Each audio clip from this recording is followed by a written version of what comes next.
Deixa eu quebro com gosto de quero mais. Vai, bola vai, novinha vai.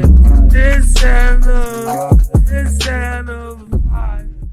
Good afternoon, ladies and gentlemen. This is Ian Luigie, Ordonez, Juris Doctor student of City University of Pasay, and today I'm going to discuss utilitarianism, the jurisprudence of interest, and new legal legislation or legal idealism. This topic will focus on law and the pursuit of interest, together with the legal theories of some legal philosophers. To begin with, let's start with Bentham's utilitarianism. Okay, for the historical background and contributions, in one sense, utilitarianism represents a reaction against metaphysical and abstract character of 18th century. So this is metaphysical and abstract of 18th century. Focusing on the political and legal philosophy.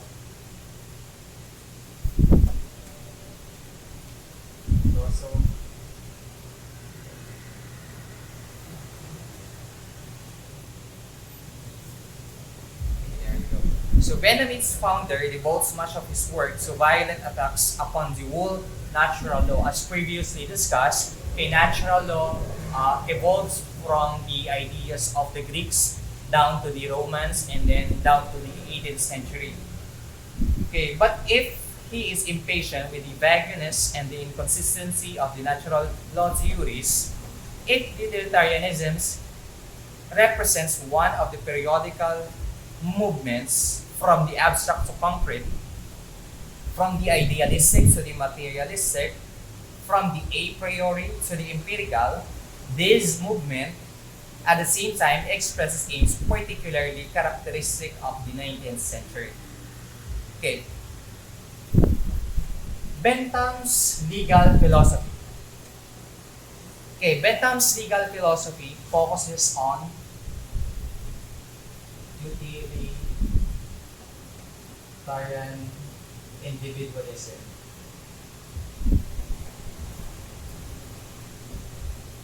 Okay, according to his legal philosophy, individualism inspired his numerous and vigorous legislative efforts, all directed towards the emancipation of the individuals from many constitutional restrictions. As we all know, Constitution itself provides restrictions to human, particularly in their rights and inequities which impeded in England at any rate the free play of forces that was to give full scope to the individual development.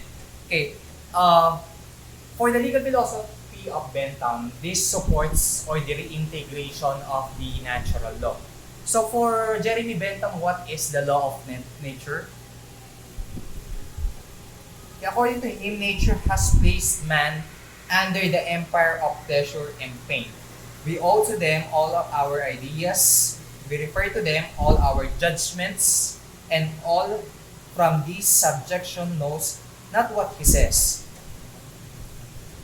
Thus, good and evil are linked to pleasure and pain, according to the law of nature of Jeremy Bentham's utilitarianism. And the task of law is to serve the good and avoid the evil. Okay, now if we're going to review again this basic concept, good and evil are linked to pleasure and pain. And the task of law is to serve the good and avoid the evil. This appears like a mechanical in nature. Okay? And that is to serve utility. When we talk about utility, we emphasize the importance of the good for the majority of the people or for the greatest number. This is first conceived in the Immanuel Kant's idea of utilitarianism.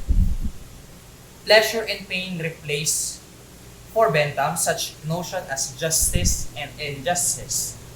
Now, if it is pleasurable to someone, then we can say that there is justice served. And if it is painful or it inflicts pain to someone, then it might say that there is an injustice. Okay, morality or immorality, when we say pleasure, we can equate it to morality. And if it is painful to someone or to the rights of someone, then we can equate it to immorality. Virtue and vice, same thing. If it is pleasurable, then it connotes virtue. And if it is painful to someone, it connotes vice. This sensualistic evaluation of life is somewhat modified. However, by Bentham's analysis of the types of pleasure and pain, sense, riches, and power are among the pleasures tabled by Bentham. But among others are friendship, which is also emphasized in the Aristotelian ethics. And it was discussed earlier in the Greeks' idea of laws of nature. Okay, the good, reputation, benevolence, knowledge, and association, and pains. Okay, as an individualist and egalitarian, okay, for Bentham's utilitarianism, there is for him no myth of volenti generale or of an organic community. And what does it mean? The individual is an end himself.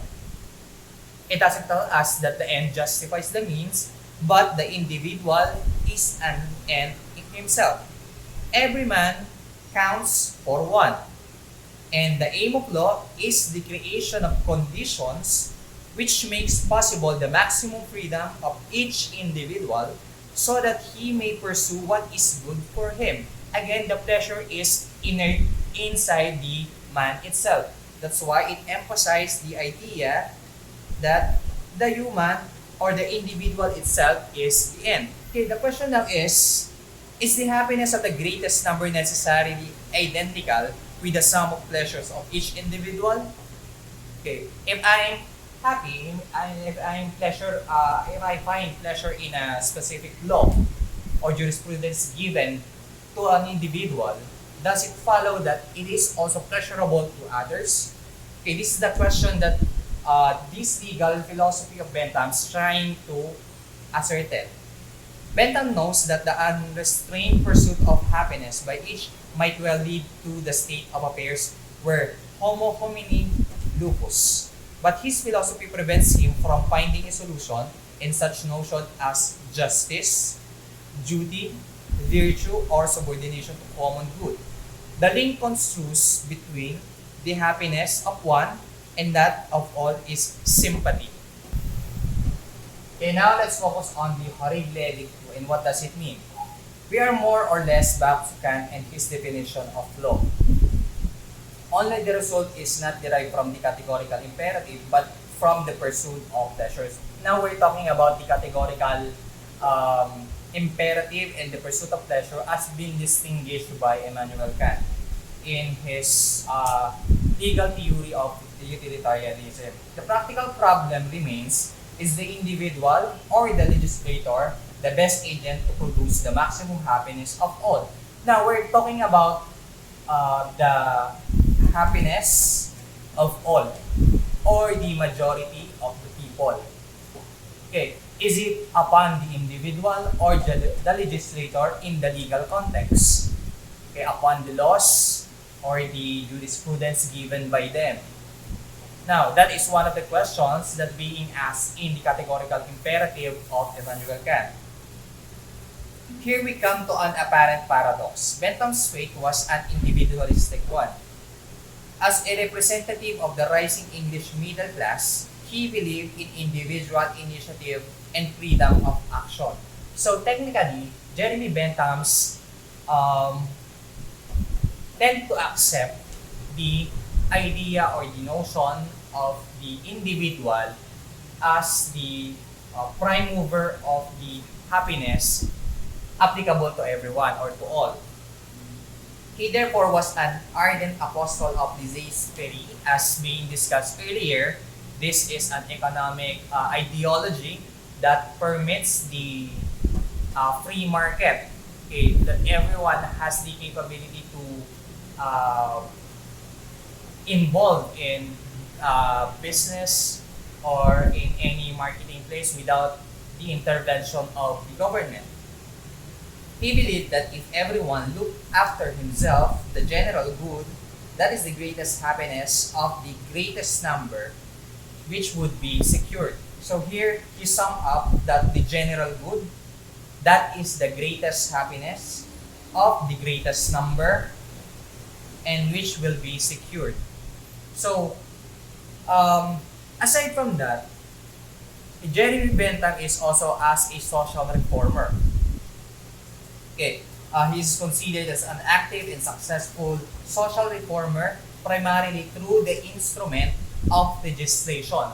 As we all know, legislation, being the power of the legislative department, has the capability to enact, repeal, and amend laws, okay, which will be allotted for the people, or which will be abide or prohibits some people to intervene or violates any rules. This also considers the general happiness or the general welfare for everyone, not for just the few. This legislation is through measures by which is measured by which the states regulates the conditions of life of all.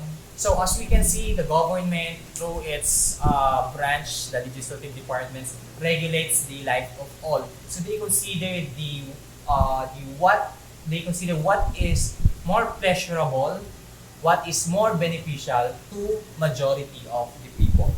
Now let's focus on the theory of legislation. As we previously discussed, legislation is the process of enacting, amending, and repealing such law, which is an immense or an inherent power of the legislative department. Okay.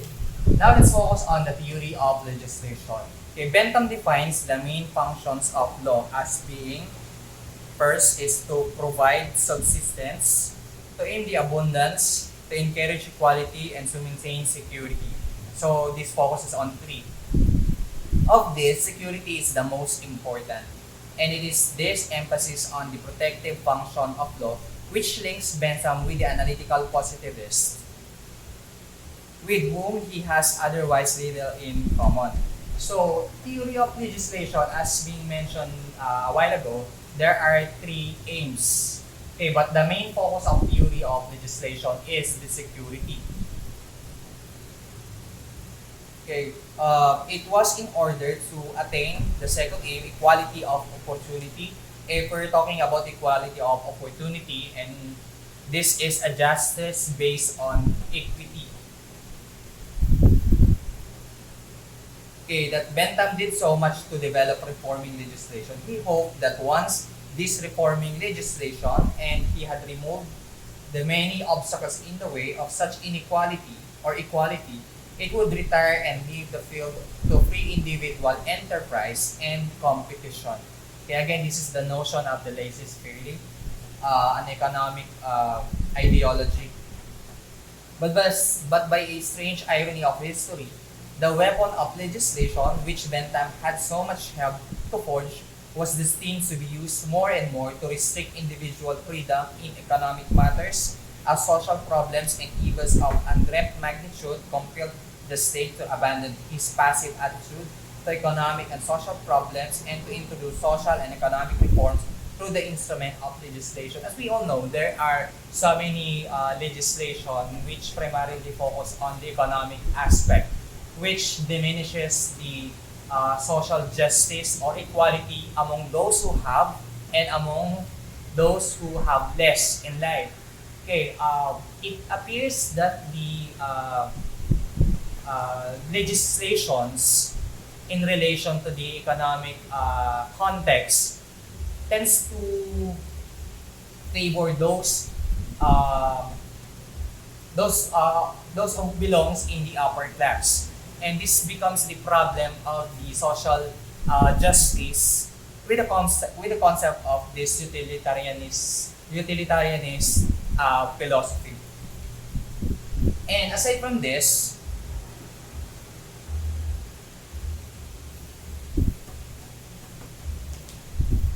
okay, there are several criticisms against Bentham's philosophy. One of which is the allegedly hedonistic philosophy.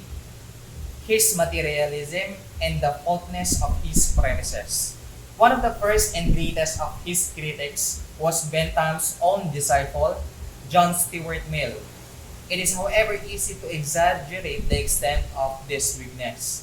As has been shown, Bentham formulated in utilitarian terminology many maxims which metaphysical philosophers would have expressed in terms of duty and natural law principles. Bentham was not a great philosopher, according to history, but a great jurist and an even greater social reformer. Far more important than the theoretic weakness of his philosophy is the unity of thought between Bentham's first principle and his practical efforts as legal and social reformer. So he just mixed up the social reforms and the legal theories, okay, to provide a greater good for the majority. And aside from the criticisms from the disciple, primarily in John Stuart Mill, in the philosophic views of Jeremy Bentham, there are also weaknesses determined in his work. One of which is that one is from the work derived from two shortcomings. One is Bentham's abstract and doctrinate nationalism, which prevents him from seeing man in all his complexity. Okay, as being discussed in the legal context, human or individual are very complex. There are some philosophical thoughts or school that claims that human in nature are good. There are also some school of thought or philosophical views that human or individuals are naturally evil in themselves, which tends to acquire more than they really need.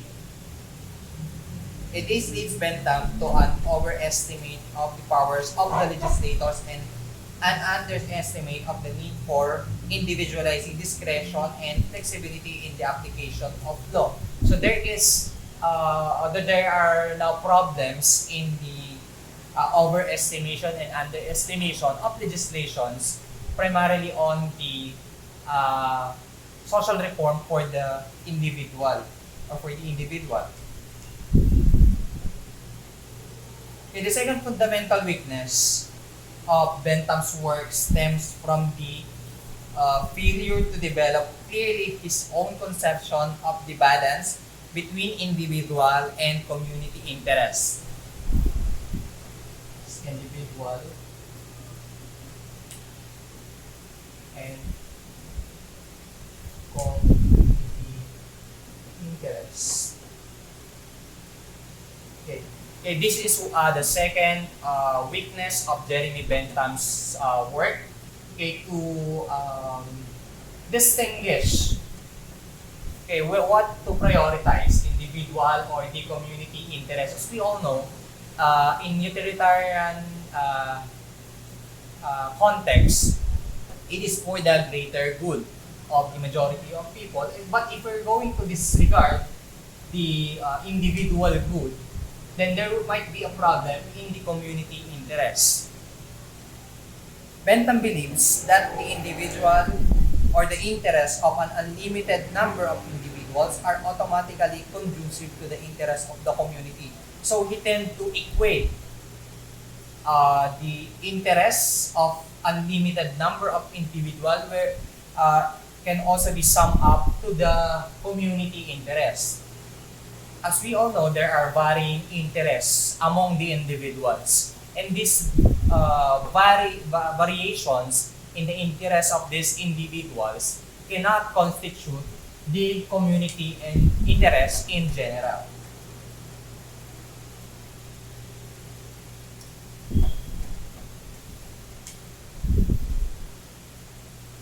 He nowhere really explains why this should be so. In his last great work, the Constitutional Code, Bentham resorts to a formula strongly reminiscent of Hegel. Meantime, this function of interest, how can it be fixed? the nature of the case admits of one method, which is destroying the influence and power of whatever, since there's interest, the situation of the individual may expose him to the action of this being accomplished. He will thereby be virtually divested of all of such sinister interests, remains as the only interest whereby his conduct can be determined. So interest, according to Hegel, which is re-echoed by Bentham, is innate for an individual, and again, it varies. And it might affect the community interest if they will not agree with the individual, or if this will not agree with the individual interest.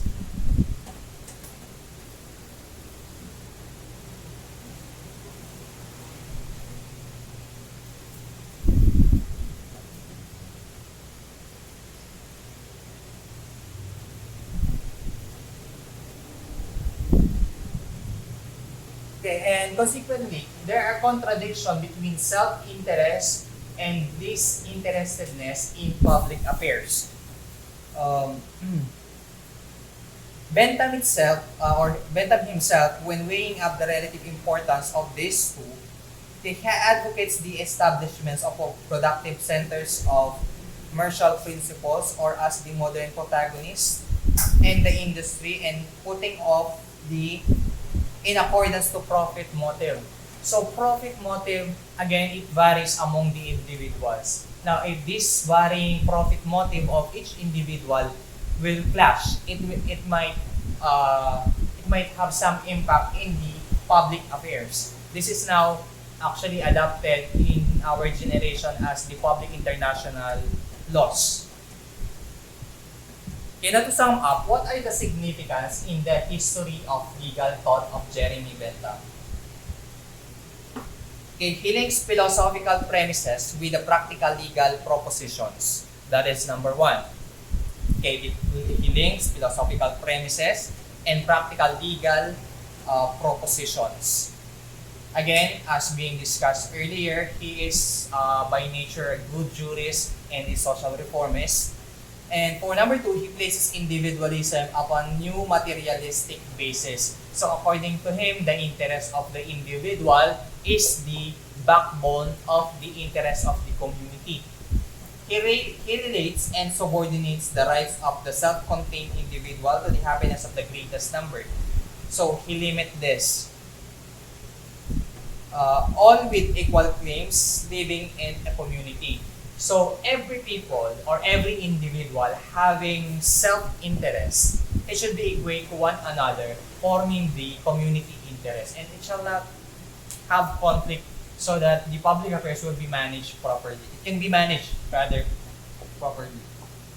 He directs the aims of law to practical social purposes instead of abstract proposition.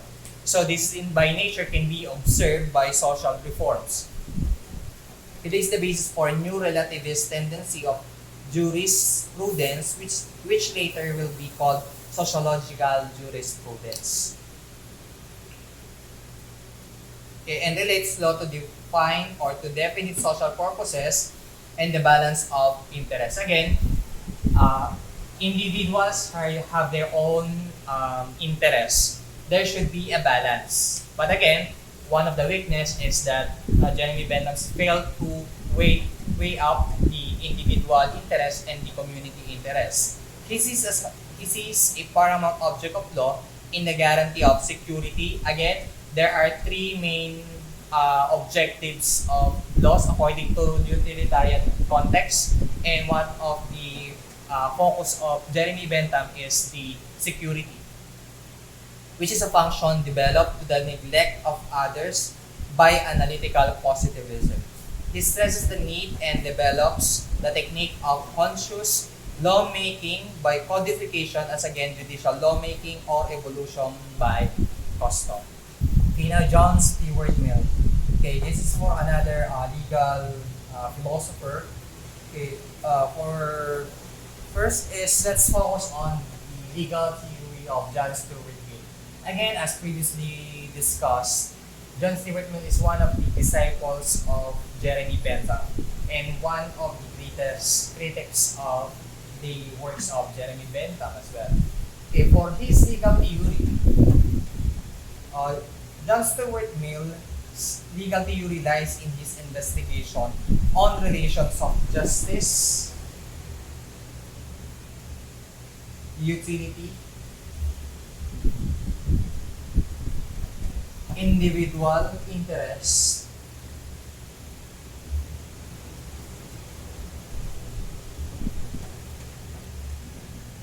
and general interest.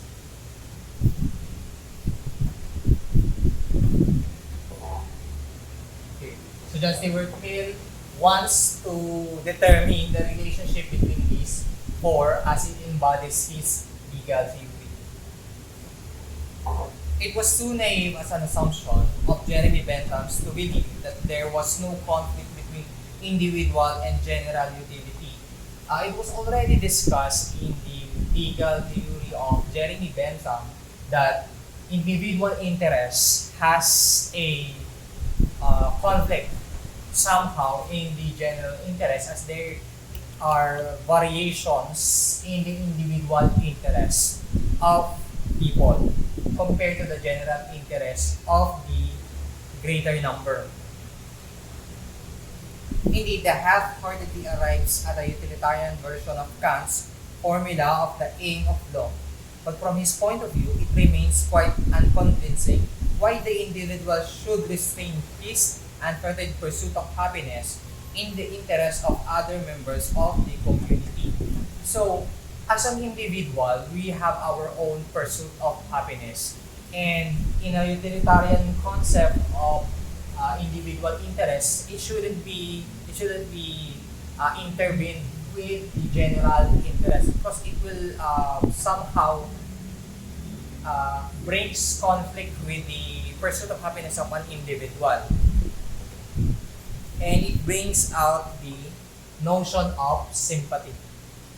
Okay, the notion of sympathy covers an admission that there are higher and lower values in social life, and the lower has to yield to the higher.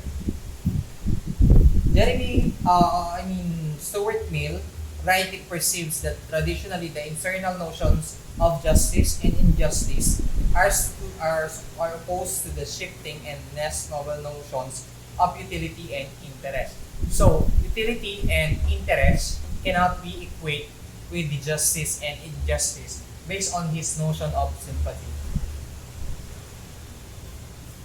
He rightly observes that in fact nothing has been more unstable and controversial than the meaning of justice. Because we all know when we talk about justice in utilitarian concepts or idea, there are always part of the whole that will have varying interest compared to the general interest or the greater number. And this is quite controversial specifically in the context of the justice. Now, as we arrive in the notion of sympathy, Stuart Mill also attempted to synthesize justice and utility. How can we, or how this legal theory can mix up justice and utility without conflict in terms of the individual and general interest?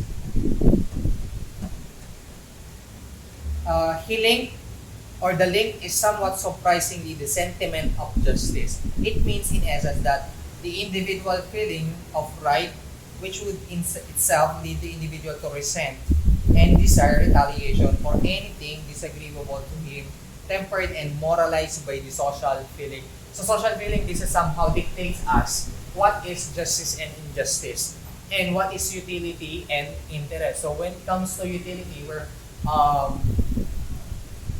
valuing the general interest or the greater number. Okay, while in justice, we're focusing on the individual interest. Okay, as to synthesize the justice and utility, John Stuart Mill adapted the categorical imperative concept of Immanuel Kant. So this is the adaptation of Kant's categorical imperative. Accordingly, Mills adopted the Kant's categorical imperative by saying that our conduct or actions should be such that all rational beings might adopt with benefit of their collective interest. So technically, there should be an act which is acceptable to the majority. And this act should be followed by the majority, and this will dictate what is good and what is bad, and what is wrong and what is morally right. The animal desire to rebel or retaliate, hurt or damage to oneself is widened and thereby moralized so as to include all persons. So this is again, we're going to go back in the concept of rational being and then the animal desire, which is the personal or the individual interest. If your individual interest is actually having conflict with the majority, then it could bring damage or injury to the interest of the majority or in general. So thereby it should be moralized.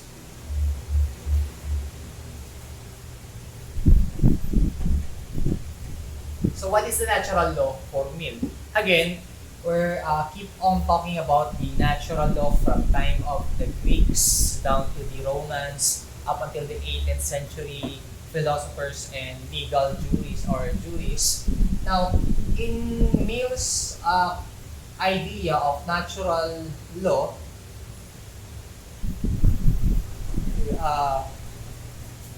our notion therefore of the claim we have on our fellow creature, again we're talking about the natural law, to join in making safe for us the very groundwork of our existence, gathers feelings around it so much more intense than those concerned in any of the more common cases of utility, that the difference in degree becomes a real difference in kind. The claim assumes that character of absoluteness which constitutes the distinction between feeling of right and wrong and that of ordinary expediency. So we should distinguish that feeling of right and wrong. We're actually talking about here the morality and that of ordinary expediency, or we want to resolve a conflict between individuals. In resolving these conflicts, we're not just considering the expediency of resolving this, but we need to look on the aspect of morality. And this is actually the concept of natural law of Mill. The emphasis of Mill's work. The Mill links justice with general utility. So technically, justice is linked to general utility. And it is evident that the approach of this disciple of Bentham's differs very much from of his master. Okay, the emphasis shifts from individual to general interest. Again, in Jeremy Bentham, the focus is the individual interest rather than the general interest. But here, in John Stuart Mill, the focus is in general interest rather than the individual interest. We are now considering the morality which is acceptable for the general interest. If it is, or if an act, let's say an act, is pleasurable for an individual, therefore we can say that this serves his individual interest. But if this action or acts is actually in contrary with the morality or the customs which is acceptable in general interest, then there will be a conflict. That's why this legal theory of Mills focuses on general interest. And it is in reality the duty of rather than right or self-seeking interest or pleasure which underlies Mill's conception of the law. So for him or for Mill, the law will tell us which are the acts or which are the conducts that are acceptable for the majority or the general utility.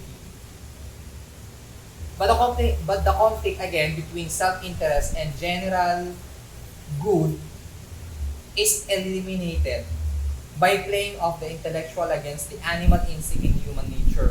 This means once more Going back to Aristotle and strange bedfellows as they may seem, the utilitarian Mill and the metaphysician Hegel reach amazingly similar conclusions in eliminating the dualism between individual and social interest by sublimating the individual's will and sentiment of justice. So we need to separate those things, the individualism and then the individual interest, because it will promote only the dualism, which is not actually the goal of justice. This is Rudolf von Ehring and the foundation of sociological jurisprudence. The sociological jurisprudence was earlier being discussed in the works of Jeremy Bentham. And for Rudolf von Ehring, the purpose of law is for the protection of interests, and in the definition of interest, he follows Bentham by describing it as the pursuit of pleasure and the avoidance of pain. Again, in Jeremy Bentham's, the pleasure and pain were equated with the concept of justice and injustice, and then the vice and then the virtues. So, for Rudolf von Ehring, the purpose of law is to define interests and to protect interests based on the concept of pleasure and avoidance of pain. But individual interest is made part of social purpose by connecting one's own purpose with other people's interest. So if your purpose is, let's say, if your purpose is actually interconnected with others' interests, this now propose some questions that should be addressed. And actually, this was discussed in his sociological jurisprudence. By converging the interests for the same purpose, cooperation is brought about. Commerce, society, and the state result from this.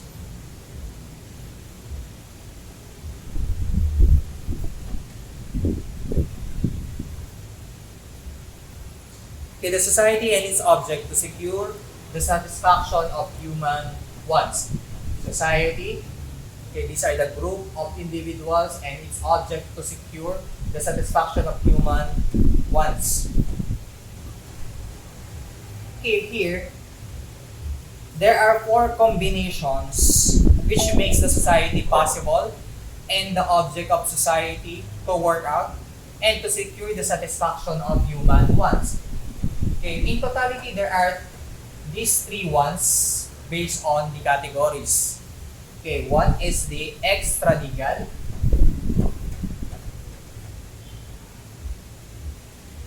The number 2 is the mixed legal. And the number 4 is the contradistinction.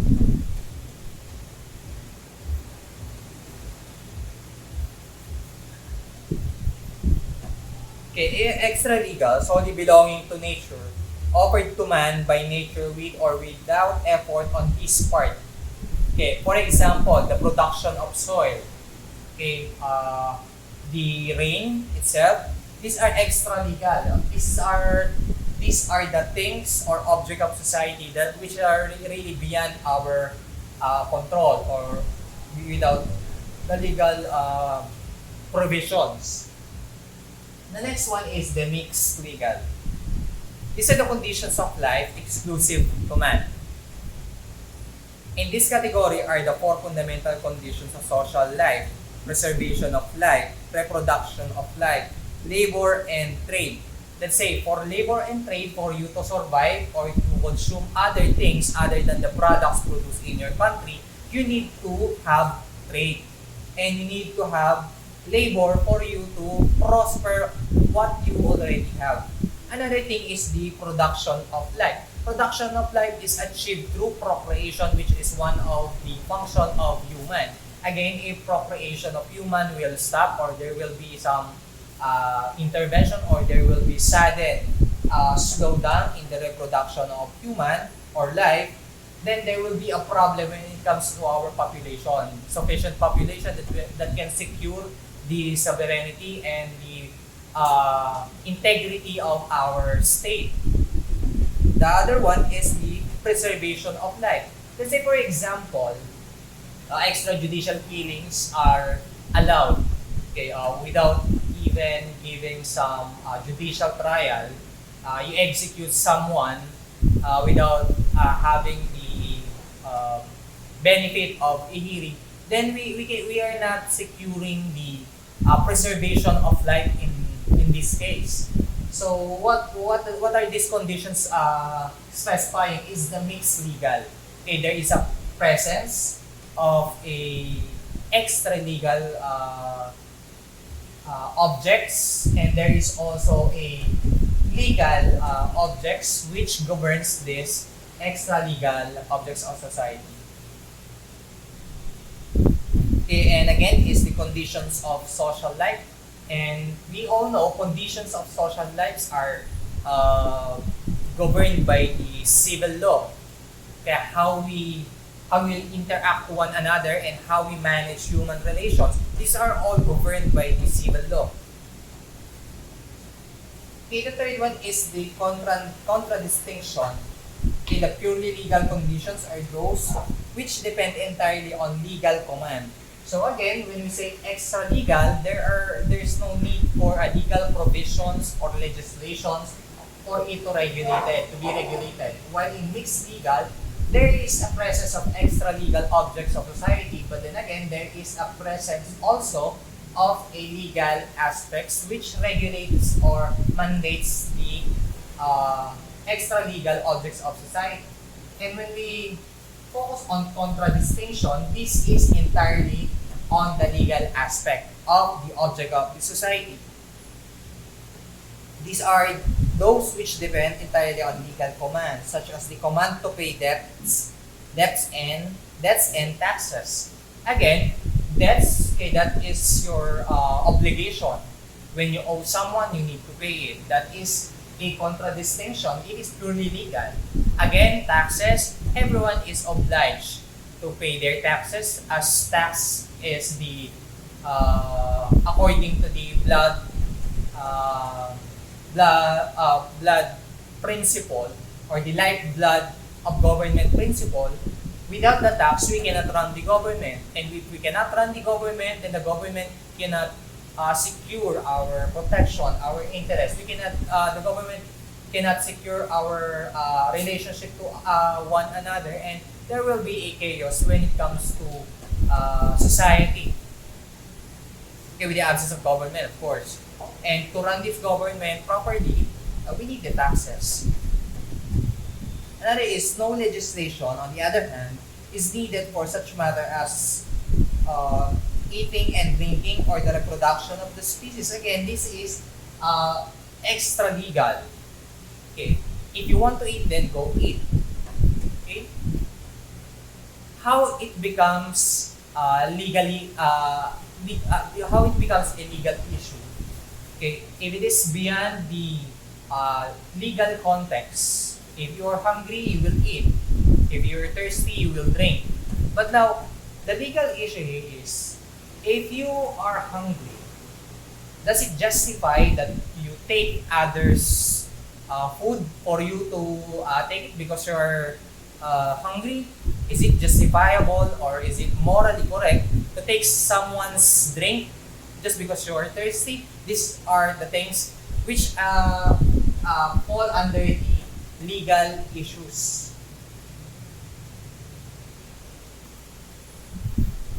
Next is the social purpose. Okay, according to Ahrens, there is a social purpose. The realization of the social purpose, that is the conditions of social existence, may be pursued by morality, ethics, or law. So these are the three foundations of social relations. The morality, ethics, and law. When we talk about morality, this is right and wrong. How we distinguish right from wrong, and what are the things that make these things right, and what are the things that make these things wrong. And when we talk about ethics, these are a special principle or distinct principle that governs human act. Let's say, for example, if you belong, let's say, in an educational um, group, or let's say you're considered professional, there are certain behavior or acts which are permitted based on our ethics. Is it ethical to wear short dresses during a formal occasions? Of course, it is unethical. Okay, because there is a certain principle that governs your act. There is a certain conditions that governs your behavior, or how will you behave as you interact with one another. And of course, we have the law.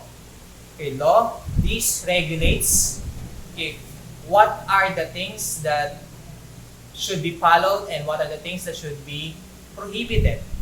Okay, of course, there are corresponding penalties for those prohibitions, and the main focus of laws, specifically the penal laws, for example, is for retribution if we're going to adopt the traditional concept of penal laws.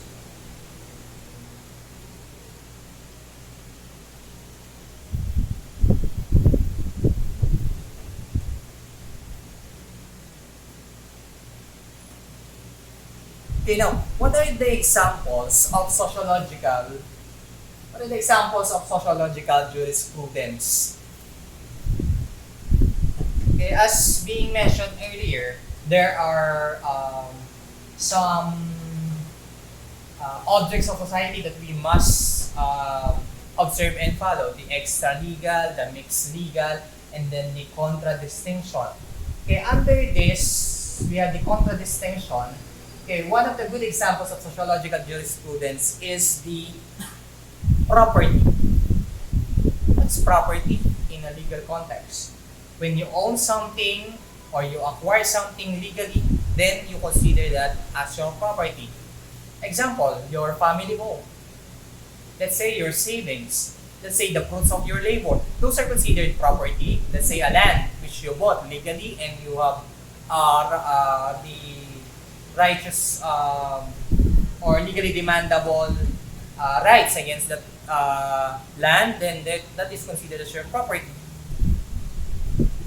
This exists not solely for the owners, it also exists for society. Okay? So when it comes to property, we need to consider not just the owner of a specific property, but also the society. The law must try to reconcile the interests of the two. Again, the owner of the property has his own individual interests. And when we talk about the society, we're talking about the general interest. It should be reconciled. This leads hearings to justify expropriation of legal restrictions upon or imposed upon the exercise of individual property rights. Expropriation solves the problem of harmonizing the interests of society with those of the owner. Okay, so instead of having conflict between the individual and general interests, the owner of the property and then the society, there should be a there should be a process which will harmonize the interests of the two. And he was the first jurist to develop a theory of balance of purpose or interest. Balance of interest. Again, let's go back to two legal philosophers that we already discussed. Bentham or Jeremy Bentham tends to side with the individual interest, while John Stuart Mill tends to side on the general interest or the community interest, while Ehring focuses on the balance of interest or harmonizing the individual and then the general interest. His classification of the three main groups of interest, those of the individual, the state, and then the society. So there are three interests that should be considered. Okay, the first is the individual, the state, and then the society.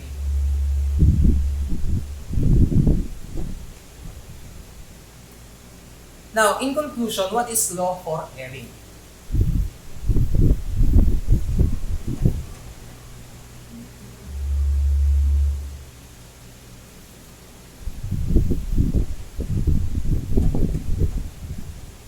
Law for erring is the sum of the conditions of social life. Sum of the conditions of social life. In the widest sense of the term, as secured by the power of the state. Secured by the power of state through the means of external compulsion.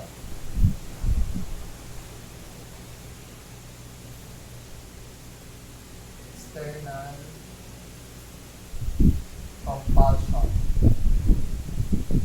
Meaning to say, if law is the sum of the conditions of social life, it is the purpose of the state to secure the external compulsion, meaning to say, the state has the power to intervene in the social activities or acquisition of properties of an individual in relation to social life.